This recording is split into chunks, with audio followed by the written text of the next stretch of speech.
Hello बच्चों, मैं उम्मीद करता हूं कि आप सब अच्छे होंगे। दोस्तों, आज हम लोग इस वीडियो लेक्चर में बात करने वाले हैं अल्कीन की, यानी एल्कीन की बात करने वाले हैं। एल्कीन क्या है? एल्कीन का कौन-कौन से यौगिक होते हैं और एल्कीन के संरचना सूत्र क्या होते हैं, अणुसूत्र क्या होते हैं, है ना? और साथ में दोस्तों, हम लोग ये भी सीखेंगे कि एल्कीन का अनुपाती सूत्र को भी कैसे लिखा जाता है। यानी इन सभी सूत्रों को हम लोग एकदम इजी ट्रिक से समझने वाले हैं, क्योंकि दोस्तों इससे पहले वाले वीडियो में हम लोगों ने एल्केन को कवर कर लिया हुआ है। तो चलिए शुरुआत करते हैं हम लोग एल्कीन से। लेकिन एल्कीन शुरू करने से पहले दोस्तों, क्योंकि एल्कीन जो है ना, एक कार्बनिक यौगिक है। क्या है? एक कार्बनिक यौगिक। ठीक है। तो एल्कीन जो होता है, उससे पहले हम लोगों को कार्बन समझ लेना चाहिए। तो आइए भैया, पहले हम लोग कार्बन को समझते हैं। ठीक है। कार्बन, अगर कार्बन को अंग्रेजी में भी लिखोगे तो कार्बन ही लिखा जाता है। आराम से समझिए, घबराने वाली बात नहीं है। और कार्बन का अगर सूत्र देखोगे दोस्तों, अगर आप सूत्र की बात करते हैं तो इसको सी से लिखते हैं। किससे? सी से लिखते हैं। ठीक है। और कार्बन की परमाणु संख्या की अगर बात करूं, परमाणु संख्या, परमाणु संख्या जो होता है मेरे भाई लोग, वो होता है आपका 6। तो संयोजकता कितना हो जाएगा?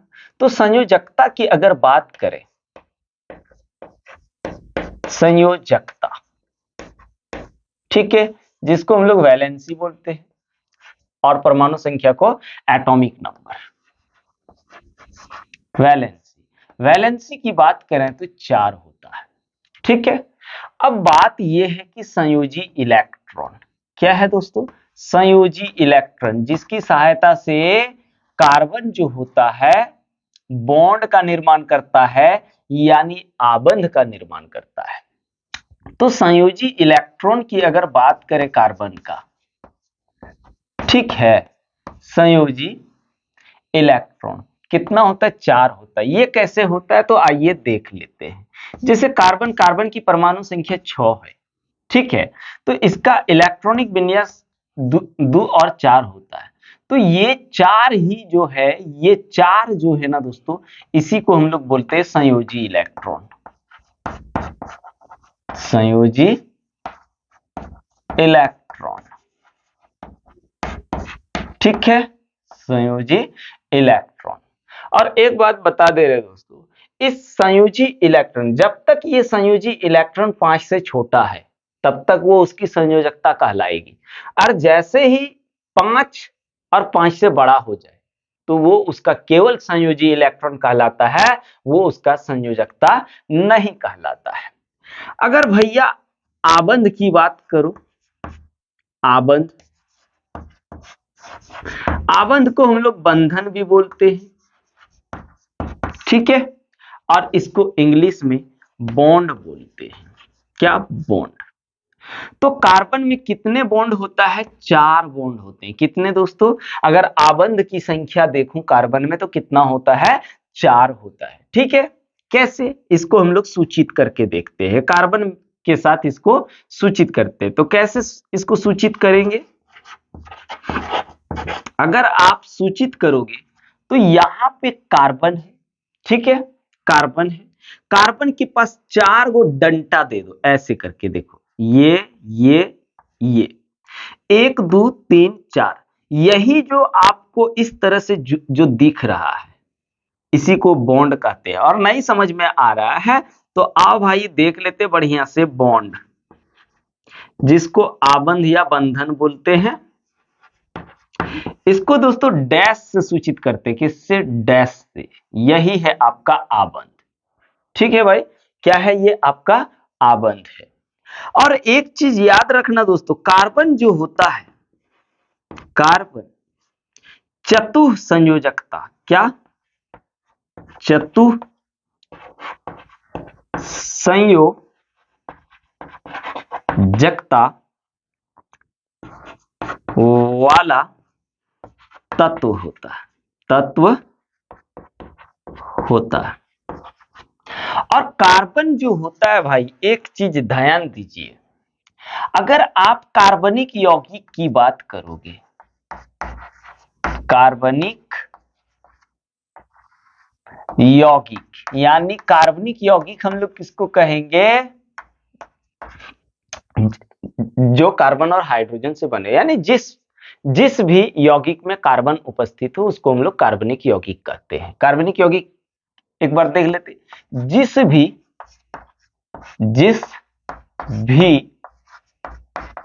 यौगिक में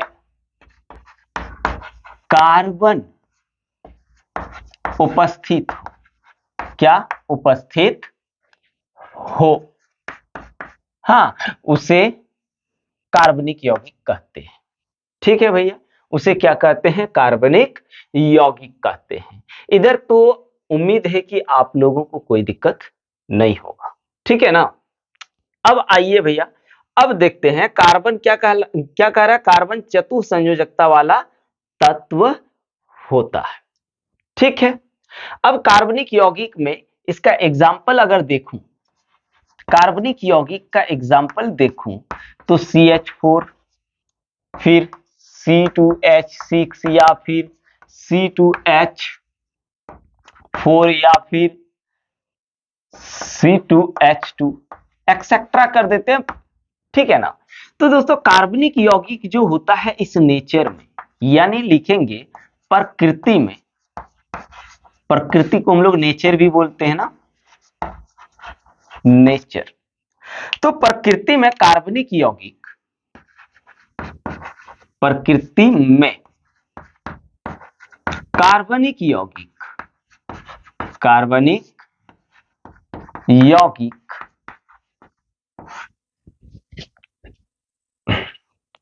करोड़ों अरबों में है, लिखते करोड़ों, करोड़ों, ठीक है ना, करोड़ों में विद्यमान है, विद्यमान है। तो यहां पे हम लोग कार्बन के बारे में बहुत कुछ डिस्कस कर लिए हैं दोस्तों। अब हम लोग जो बात करने वाले हैं एल्कीन का, जो हम लोगों का इस वीडियो लेक्चर में मेन टॉपिक क्या है, एल्कीन।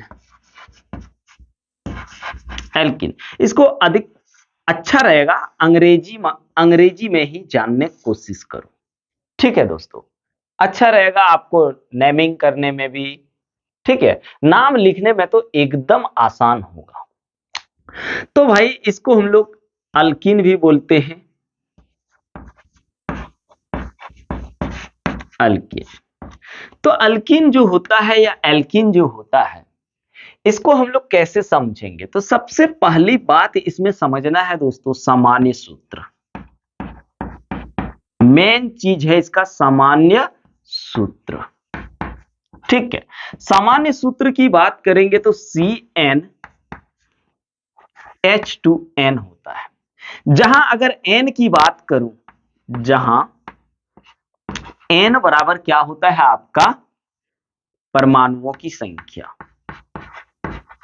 परमाणुओं की संख्या, घबराना है नहीं, क्योंकि हम लोग मजे से पढ़ने वाले हैं और एग्जाम में इस बार एकदम बाबू फोड़ देना है, चाहे जो भी हो जाए, ठीक है, परमाणु की संख्या। दूसरा इसका जो सबसे इंपॉर्टेंट बात है दोस्तों, याद रखना, सबसे इंपॉर्टेंट की बात करें तो पहला नंबर ये, और दूसरा नंबर ये याद रखना दोस्तों कि एल्कीन जो होता है, एल्कीन में कार्बन टू कार्बन, यानी कार्बन से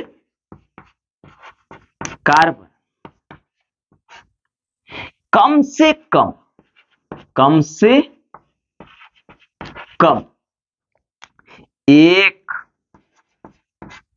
द्विआबंध, द्विआबंध या बॉन्ड जिसको हम लोग बोलते हैं डबल डबल बॉन्ड होना चाहिए। क्या डबल बॉन्ड होना चाहिए। ठीक है, यहां पे आइए और कुछ थोड़ा सा कर लेते हैं, फिर आगे हम लोग देखेंगे। एल्कीन जो होता है मेरे भाई, ये असंतृप्त यौगिक का एक प्रकार होता है। यह असंतृप्त असंतृप्त यौगिक का प्रकार होता है। ठीक है, और एल्कीन का एग्जाम्पल अगर देखूं तो एल्कीन में एक चीज याद रखना दोस्तों, कार्बन नंबर 1 का कोई यौगिक संभव नहीं है इस प्रकृति में। यानी अगर आप एल्कीन की बात करो तो इथीन से ही स्टार्ट होता है। जैसे अगर देखूं तो इथीन, प्रोपीन, ब्यूटीन, अब एक्सेट्रा कर दे रहे हैं। अब आप लोग सोच रहे होंगे कि सर आप इतना आसानी से लिख ले रहे हैं, इसका क्या मतलब है? तो दोस्तों यही चीज तो सिखाएंगे, इसके बाद फिर संरचना सूत्र सिखाएंगे, फिर जाके दोस्तों हम लोग सीखने वाले हैं अनुपाती सूत्र भी। लेकिन दोस्तों अब जगह नहीं होने के कारण एक बार आप लोग इसका स्क्रीनशॉट ले लीजिए और तुरंत नोट्स में नोट करने की कोशिश करिए, ताकि, और दोस्तों एक बात बता दे रहे हैं, ये चीज अगर एक बार आप सही से पूरा वीडियो को देख लेंगे तो अपने जीवन में कभी नहीं भूलेंगे, ये हम आपसे वादा करते हैं। तो चलिए इसका स्क्रीनशॉट ले लीजिए। हाँ तो भाइयों ले लिए स्क्रीनशॉट। अब हम लोग करते हैं एल्कीन का बहुत सारे यौगिकों का सूत्र लिखने की कोशिश। तो क्या है, हम लोग इसको एकदम ट्रिक से समझेंगे। लेकिन एक चीज थोड़ा सा ध्यान दीजिए दोस्तों, अगर ये एल्कीन है, क्या एल्कीन, ठीक है, अगर आप इसको तोड़ोगे तो कैसे टूट जाएगा? A L K alk plus E N E, E N E, इतना सा तो याद रख ही सकते हैं ना। हमको तो जहां तक उम्मीद है आप लोग याद रख सकते हैं। तो आप सबसे पहले क्या करिए, अगर यहां पे आप अल्क लिख दीजिए, अल्क, ठीक है। अल्क में क्या आ जाएगा, जैसे C1, ये देखिए 1 2 गिनती कर रहे हैं, गिनती सीख रहे हैं। C1, C1 को हम लोग मीथ बोलेंगे। ये बाबू ऑर्गेनिक केमिस्ट्री का यानी कार्बनिक रसायन शास्त्र का गिनती है। उसके बाद अगर C2 की बात करें तो दोस्तों C2 की अगर बात करें तो C2 को हम लोग ईथ बोलते हैं। ध्यान दीजिए, एकदम सारा चीज क्लियर कराएंगे, ऐसे नहीं छोड़ने वाले। C3 अगर हो दोस्तों, यानी कार्बन की संख्या 3 हो तो इसको प्रोप बोलते हैं। क्या? प्रोप। अगर कार्बन परमाणु की संख्या 4 हो तो इसको ब्यूट बोलते हैं। और यदि कार्बन परमाणु की संख्या 5 हो तो इसको हम लोग पेंट बोलते हैं। ठीक है, और दोस्तों अगर कार्बन परमाणु की संख्या 6 हो तो इसको हेक्स बोलते हैं। और कार्बन परमाणु की संख्या 7 हो तो इसे हेप्ट बोलते हैं। और यदि कार्बन परमाणु की संख्या 8 हो तो इसे ऑक्ट बोलते हैं। और यदि कार्बन परमाणु की संख्या 9 हो तो इसको नन बोलते हैं। और यदि कार्बन परमाणु की संख्या 10 हो तो इसको डेक बोलते हैं मेरे भाई। इतना गिनती रखिए, अगर आप इतना गिनती याद रखते हैं तो आप कार्बनिक यौगिक में आपको कहीं प्रॉब्लम नहीं होगा, क्योंकि इससे ज्यादा याद करने की जरूरत है नहीं, है ना। जैसे अगर 11 हो जाएगा तो अनडेक हो जाएगा, 12 को डूडेक, 13 को ट्राइडेक, 14 को टेट्राडेक, 15 को पेंटाडेक, वो सब हम लोगों के लिए इतना इंपॉर्टेंट है नहीं। बस इतना आप करिए, इतना ही काफी है। अब क्या करते हैं दोस्तों, सब में देखिए, अगर आप इसमें से ई एन ई जोड़ देते हैं तो क्या बन जाता है, एल्कीन बन जाता है। क्या बन जाता है, एल्कीन। ठीक है, और एल्कीन का अगर आप सूत्र देखोगे तो CnH2n होता है, ये फॉर्मूला होता है। आइए, अगर आप देखिए कार्बन, कार्बन कितना है, एक है। कार्बन कितना है भाई, एक है। यानी आप देख रहे होंगे एन की जगह कितना है, एक है। तो चलिए इसका क्या फॉर्मूला बनता है देखते हैं, यहां देख लेते हैं। ठीक है, अब देखिए यहां पे सी एन की जगह यहां कितना है दोस्तों, एन की जगह अगर देखूं तो 1 आ रहा है, मतलब यहां एन की जगह 1 हो जा रहा है, यानी C1H2 इंटू 1। तो क्या हो जाएगा, ये अगर आप देखोगे तो C एक को नहीं दिखाते हैं, और 2 एकम 2 CH2। क्या ये फॉर्मूला मिथीन जो है, क्या ये हमारे नेचर में स्टेबल होता है, हमारे नेचर में अस्थायित्व होता है? तो दोस्तों ये हमारे नेचर में इसका कोई स्थिति नहीं है, यानी ये स्टेबल नहीं होता है। इसलिए मीथेन में एल्कीन में दोस्तों अगर हम ई एन जोड़ दें, यहां मिथ में ई एन जोड़ दें तो मिथीन बन जाएगा।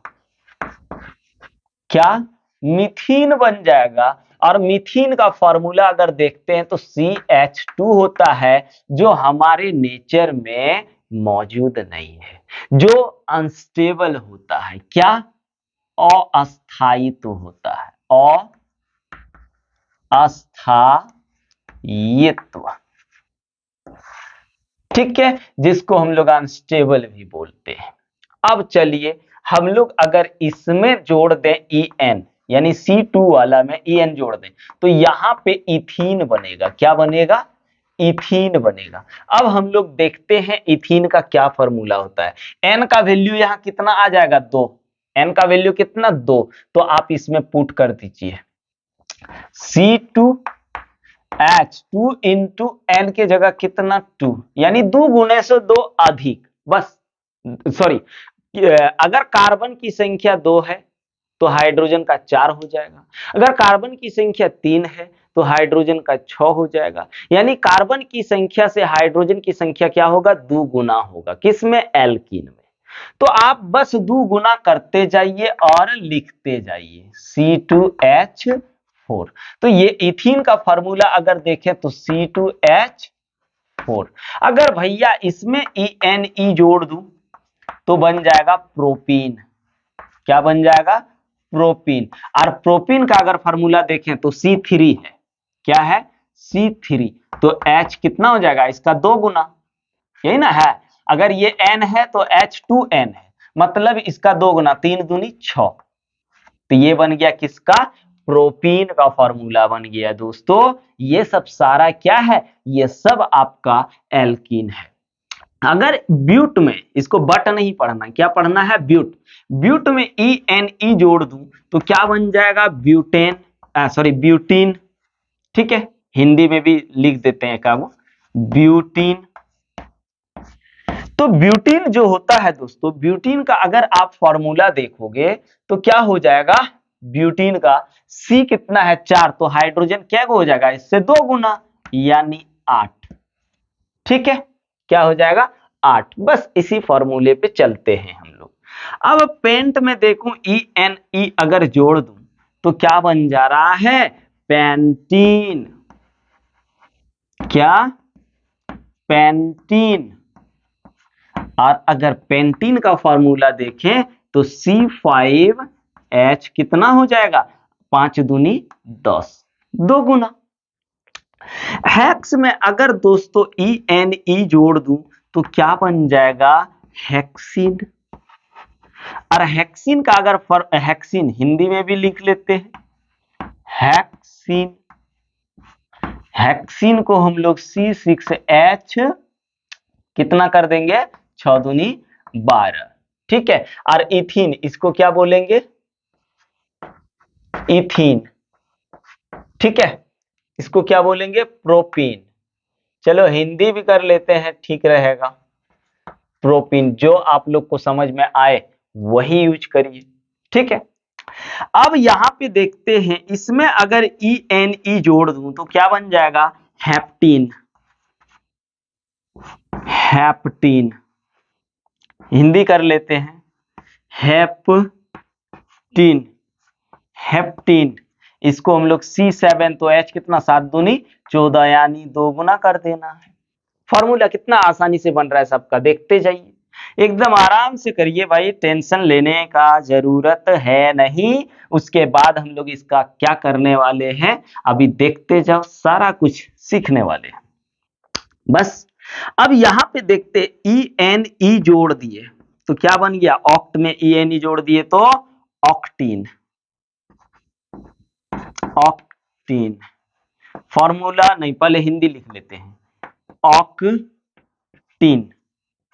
ऑक्टीन देखें तो क्या हो जाएगा? C8, 8 दूनी 16, हाइड्रोजन कितना? 16 हो जाएगा। उसके बाद हम लोग देखते हैं भाई, नॉन में ई एन ई जोड़ दिए, क्या बन गया? नॉनिन। नोनिन, हिंदी भी लिख लो, नोनिन। इसका फॉर्मूला क्या? C9, तो H कितना? 9 दूनी 18। उसके बाद भैया सब डेक में ई एन ई जोड़ दो। इसका याद रखना, यहां सी को क ही पढ़ना है, 100 वगैरह कुछ नहीं पढ़ना है, तो ये हो जाएगा डेकिन। क्या? डेकिन। डेकिन, ठीक है। और डेकिन का फॉर्मूला की बन जाएगा? डेकिन का फॉर्मूला हो जाएगा आपका C10H20, ठीक है। अब ये सब जो हम लोग फॉर्मूला लिख रहे भाई, ये सब को क्या बोलते हैं? अनुसूत्र। क्या बोलते हैं? अनुसूत्र। अगर आप इसकी बात करो तो इसको भी हम लोग क्या बोलेंगे? अनुसूत्र। यानी जो भी इस तरह से लिखा हुआ है, ये सबको हम लोग अनुसूत्र ही कहते हैं। क्या कहते हैं? अनुसूत्र ही कहते हैं। इसको हम संरचना सूत्र नहीं कह सकते हैं दोस्तों। अभी संरचना सूत्र आप लोगों को बहुत इजी तरीका से बनाने सिखाने वाले हैं। तो ये सब जो है आपका क्या है? अनुसूत्र है। और जहां तक उम्मीद है कि आप लोगों को ये बहुत मजे से समझ में आया होगा, इसी टाइम एक एक गाना गा लो, है ना। तो चलिए इसका स्क्रीनशॉट लेते हैं, फिर आगे बढ़ते हैं। ले लीजिए। तो हो गया दोस्तों, अब करते हैं शुरू आगे, है ना। तो क्या है भाई, सबसे पहली बात तो एक बात बता दे रहे कि एग्जाम में ये क्वेश्चन कैसे पूछेगा। आपको हो सकता है पूछ दे कि प्रोपीन का अनुसूत्र बताइए, या फिर आपको पूछ दे प्रोपीन का संरचना सूत्र लिखें, या फिर आपको ऐसे पूछे निम्नलिखित का संरचना सूत्र लिखें, या फिर निम्नलिखित का अनुपाती सूत्र लिखें। तो अनुपाती सूत्र क्या है, संरचना सूत्र क्या है, ये जो चीजें हमने बोला, इन सबको आइए अभी कवर करते हैं। तो भैया सबसे पहले कुछ चलिए शुरुआत कर दिए हैं, क्योंकि मीथेन का तो हमने बोला कि नेचर में इसका स्थायित्व नहीं है, ये नेचर में स्टेबल नहीं है, इसलिए मीथेन नहीं है। तो शुरुआत हम लोग किससे करेंगे दोस्तों? इथीन से। इथीन, ठीक है, इंग्लिश में लिख लो ताकि प्रॉब्लम ना हो। इथीन। अब इथीन का सूत्र की बात करें तो कैसे बनाओगे? हमने बोला एल्कीन जो होता है, एल्कीन का सामान्य सूत्र क्या होता है, एक बार लिख दे रहे हैं यहां पे, CnH2n। फिर से देखो भाई, फिर से लिख दिए ताकि प्रॉब्लम ना हो। तो इथीन जो होता है भैया, इथीन का सूत्र, कार्बन, इथीन मतलब इथ मतलब दूसरा कार्बन की बात कर रहा है, तो C2H4, 2 दूनी 4, ठीक है। यानी कार्बन अगर 2 है तो हाइड्रोजन उसका दुगुना हो जाएगा, 3 है तो उसका दुगुना हो जाएगा, 4 है तो उसका दुगुना हो जाएगा, 5 है तो उसका दुगुना हो जाएगा हाइड्रोजन, है ना। तो अब इसका सबसे पहले क्या करना है, संरचना सूत्र लिखना है, संरचना सूत्र, ठीक है भाई। संरचना सूत्र सी कैगो है, सी कैगो है भैया, सी 2 है, 2 सी लिख दो। अब हमने क्या लिखा है सबसे पहले कि एल्किन जो होता है, एल्किन में कम से कम एक डबल बॉन्ड होता है, यानी कार्बन से कार्बन कम से कम कितना डबल बॉन्ड होता है, एक डबल बॉन्ड होता है। तो आप एक डबल बॉन्ड लगा दीजिए। तो ये कार्बन कैगो बॉन्ड से अटैच है, 2 बॉन्ड से अटैच है कि नहीं, तो 2 और क्योंकि और एक चीज क्या बोले कि कार्बन जो होता है, कार्बन के पास 4 बॉन्ड होता है, उसकी संयोजकता 4 होती है, इसलिए ये चतुर संयोजकता वाला तत्व कहलाता है। तो यहां पे आप देखिए कार्बन के पास अभी फिलहाल कैगो बॉन्ड है, 2 और चाहिए कैगो 2, 4 हुआ, देख लीजिए 1 2 3 4। अब इस कार्बन में देखते हैं कैगो बॉन्ड है, तो ये कार्बन भी तो इसके साथ अटैच है, इसके साथ जुड़ा हुआ है, तो ये गिनती इसमें भी हो जाएगा। तो 1 2 3 4। अब जहां जहां बॉन्ड है दोस्तों, वहां वहां हाइड्रोजन को लगा दो। ये हो गया इथीन का संरचना सूत्र। अब यहीं पे हम लोग देखते हैं अनुपाती सूत्र, अनुपाती सूत्र, ठीक है। अनुपाती सूत्र अगर देखें भाई, तो इस सी के पास कैगो हाइड्रोजन है, 2, तो यहां लिख लिए 2 हाइड्रोजन। अब कार्बन टू कार्बन कितना बॉन्ड है, 2 बॉन्ड, तो 2 ले लो। ये दोनों, इस कार्बन के पास 2 हाइड्रोजन है, तो ये 2 हाइड्रोजन दे दो। ये अनुपाती सूत्र हो गया। अब हम लोग उसके बाद देखते हैं भाई, ये पहला नंबर, दूसरा नंबर देखते हैं प्रोपीन, प्रोपीन, इसको इंग्लिश भी लिख लो ताकि प्रॉब्लम एकदम ना हो। प्रोपीन, प्रोपीन का अगर आप कहोगे अनुसूत्र, क्या अनुसूत्र, तो प्रोपीन मतलब 3 कार्बन परमाणु है ना, तो यहां पे प्रोपीन का सूत्र हो जाएगा C3, उसका 2 गुना हाइड्रोजन हो जाएगा, तो 3 दूनी 6।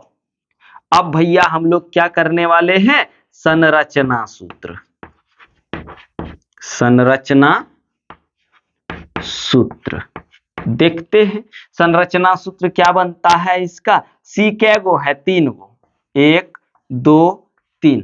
लेकिन देखो दोस्तों, अब इसमें कहीं भी हम डबल बॉन्ड लगा सकते हैं, यहां भी लगा सकते हैं, यहां भी लगा सकते हैं, जहां आपकी मर्जी, हम यहां लगा दिए। तो इस कार्बन के पास कैगो बॉन्ड हो गया, इसके पास एगो और एगो, 2 और एगो यहां, एगो यहां, ठीक है।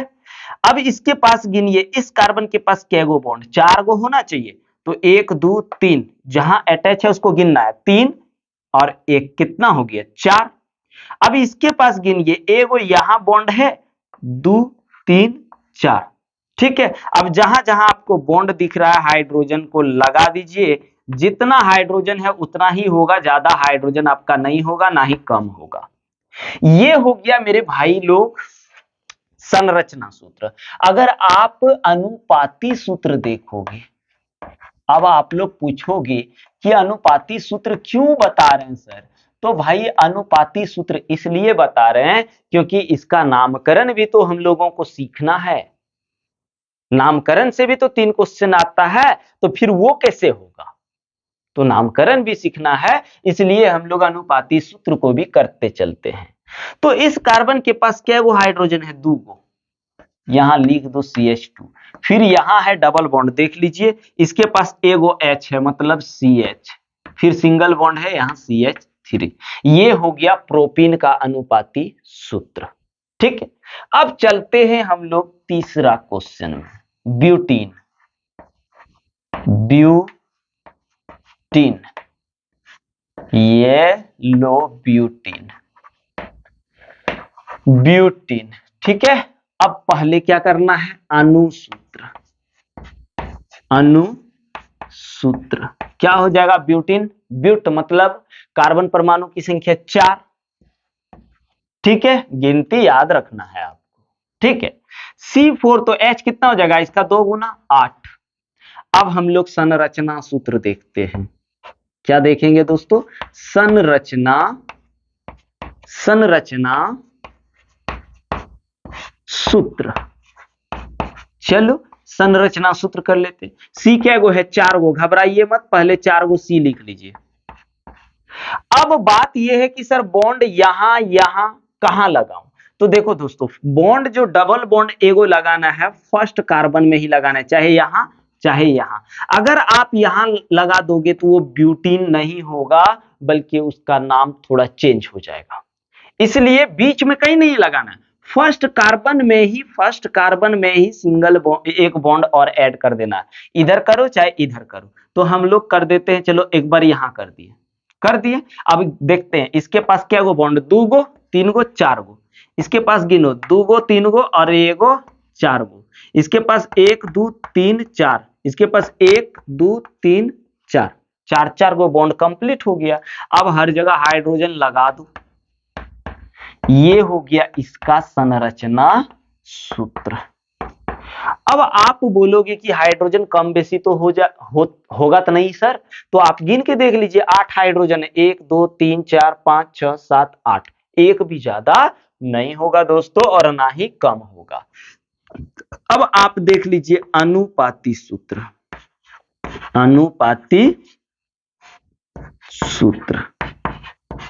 ठीक है, अनुपाती सूत्र अगर देखूं तो इस सी के पास क्या गो हाइड्रोजन? गिनो, 1 2 3, 3 गो लिख दो। अब यहां सिंगल बॉन्ड है, सिंगल बॉन्ड दे दो। इसके पास 2 गो हाइड्रोजन है, यहां 2 गो लिख दो। इसके पास एगो हाइड्रोजन है, यहां एगो हाइड्रोजन दे दो। यहां डबल बॉन्ड है, डबल बॉन्ड दे दो। इसके पास 2 हाइड्रोजन है तो यहां CH2 लिख दो। ये हो गया आपका अनुपाती सूत्र। ठीक है, कितना आसानी से बन रहा है देखिए, टेंशन ही नहीं, बस पढ़ाई पे दिल लगा लीजिए। कोई चीज हार्ड नहीं होता है दोस्तों। बच्चा लोग कहते हैं केमिस्ट्री हार्ड लगता है, हार्ड लगता है। नहीं, कुछ हार्ड नहीं है। इस दुनिया में कोई ऐसा चीज नहीं है जो असंभव है। हर एक चीज संभव है दोस्तों, बस आपको उस पर लगन से मेहनत करना होगा। तो आइए अब हम लोग उसके बाद चौथा देखते हैं। चौथा में हम लोग पेंटीन ले लेते हैं। पेंटीन, इसको इंग्लिश में भी लिख लेते हैं भैया, पेंटीन। ठीक है, अगर आप अनुसूत्र पेंटीन का देखो तो क्या बन जाएगा, बोलो जी? अनुसूत्र की बात करें तो पेंट मीन्स 5 कार्बन वाला परमाणु है ना, सॉरी, कार्बन परमाणु की संख्या 5, तो हाइड्रोजन हो जाएगा 5 दूनी 10, 2 गुना। अब यहां पे हम लोग उसके बाद देखने वाले हैं संरचना सूत्र।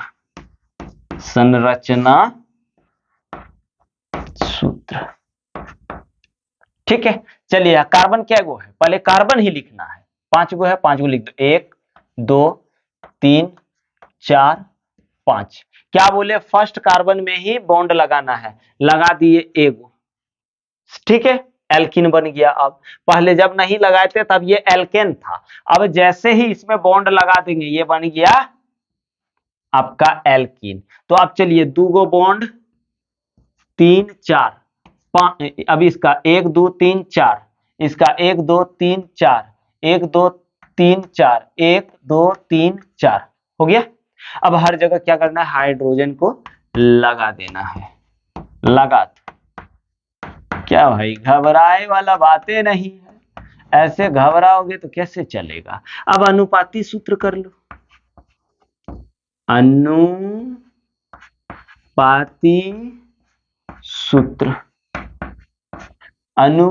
सूत्र। इस सी के पास क्या गो हाइड्रोजन? 2 गो।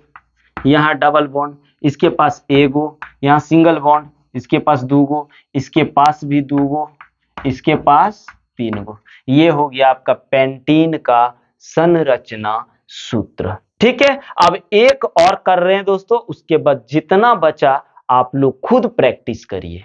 ठीक है, तो चलिए अब एक देख लेते हैं हम लोग हेक्सीन, हेक्सीन, हेक्सीन। ठीक, अब आओ पहले अणुसूत्र हेक्सीन का बना लेते हैं। अणुसूत्र हेक्सीन का अगर आप अणुसूत्र की बात करो तो हेक्स मीन्स 6 कार्बन की संख्या कितना 6, तो हाइड्रोजन कितना 12 हो गया। अब हम लोग संरचना सूत्र की बात करेंगे। संरचना सूत्र, चलिए यहां देख लेते हैं, यहां देख लेते हैं। सी क्या गो, ऐसे तो नहीं बनेगा तो ऐसे कर लेते हैं। सी क्या गो, एक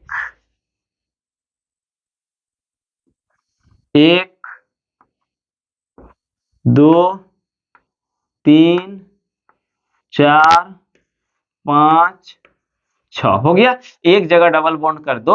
अब 2 3 4, सॉरी 4 हो गया, 5 तो नहीं करना है ना, फिर 3 गो ऑलरेडी है, 4 हो गया। 1 2 3 4, 1 2 3 4, 1 2 3 4, 1 2 3 4 हो गया। अब हर जगह आप क्या करिए, हाइड्रोजन लगा दीजिए। हर जगह भैया क्या करेंगे, हाइड्रोजन को लगा देंगे। ये बन गया हेक्सीन का क्या, संरचना सूत्र। अगर अनुपाती सूत्र देखो तो इस सी के पास क्या गो, 2 गो, तो CH2, डबल बॉन्ड CH, फिर डबल बॉन्ड CH2, फिर है डबल सिंगल बॉन्ड CH2, फिर जाके दोस्तों CH2, 1 2 3 4 5 और एगो आ गया यहाँ पे CH3। ये हो गया आपका हेक्सीन का अनुपाती सूत्र। क्या हो गया, अनुपाती सूत्र।